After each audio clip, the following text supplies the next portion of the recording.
લક્ષ્ય ન્યૂઝ, એક નજર, એક લક્ષ્ય. નમસ્તે મિત્રો, હું ગજ્જર વાસુદેવ, તાલુકા હેલ્થ સુપરવાઇઝર કલોલ. હાલમાં સરકારશ્રી તરફથી 14 થી 15 વર્ષની બાળકીઓને HPVની વેક્સિન આપવામાં આવી રહી છે, પરંતુ સોશિયલ મીડિયા અને સમાજમાં એના વિશે ઘણી ગેરમાન્યતાઓ ફેલાઈ રહી છે. તો ખરેખર આ રસી લેવી કે કેમ, શું ખરેખર એનાથી કોઈ નુકસાન થઈ રહ્યું છે? તો ચાલો આપણે કલોલ તાલુકાના વિખ્યાત ગાયનેક ડોક્ટરોને જ પૂછીએ કે શું ખરેખર આ રસી લેવી જોઈએ કે કેમ.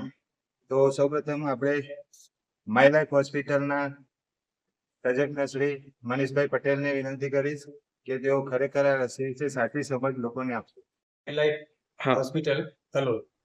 હું અત્યારે કલોલ ઔષધિ ગાયનેક સોસાયટીના પ્રેસિડેન્ટ તરીકે હું 14 થી 15 વર્ષની દીકરીઓને HPV વેક્સિન આપવી જ જોઈએ એવી ભલામણ કરું છું, કારણ કે આનાથી ગર્ભાશયના મુખનું કેન્સર અને જાતીય રોગો અથવા વજાઇનલ વાર્ડ્સ ના થાય એના માટેની આ રસી છે. અને એવી ગેરમાન્યતા છે કે આ રસીથી વંધ્યત્વ આવે છે અને મુશ્કેલીઓ ઊભી થાય છે, તો એ તદ્દન ખોટી વસ્તુ છે. અને આ રસી સંપૂર્ણ સલામત રસી છે. તો સંપૂર્ણ દરેક દીકરીઓને 14 થી 15 વર્ષની દીકરીઓને આ રસી અપાવી જ જોઈએ એવો અમારો કલોલ ઓફસેટ ગાયનેક સોસાયટી તરફથી આગ્રહ છે. અને દરેક ડોક્ટર મિત્રો આ વિશે માહિતી આપશે.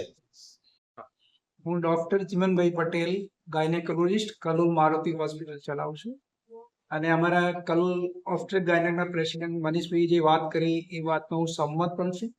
અને મોટાભાગે સ્ત્રીઓની અંદર 2 કેન્સર થતા હોય છે, સ્તનનું કેન્સર અને ગર્ભાશયના મુખનું કેન્સર. જે ગર્ભાશયના મુખના કેન્સરને જો ટાઈમસર જો રસી લેવામાં આવે તો એને પ્રિવેન્ટ સારી એવી રીતે આપણે પ્રિવેન્ટ કરી શકીએ એમ છે. તો આ રસી લેવામાં કોઈ પણ જાતનો પ્રોબ્લેમ નથી અને એની કોઈ એટલી સાઈડ ઇફેક્ટ પણ નથી.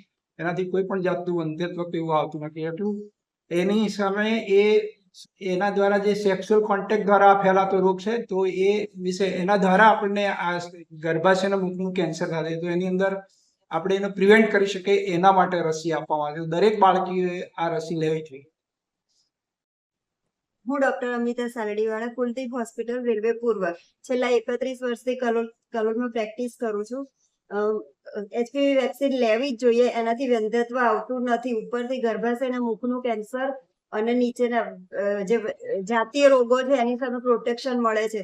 બાળક ના થાય કે વંધ્યત્વ આ રસીથી આવે એ પાયા વિહોણી વાત છે. ઉપરથી રસી લેશે તો ભવિષ્યમાં ઘણા બધા ગર્ભાશયના કેન્સરથી લોકો બચી શકશે.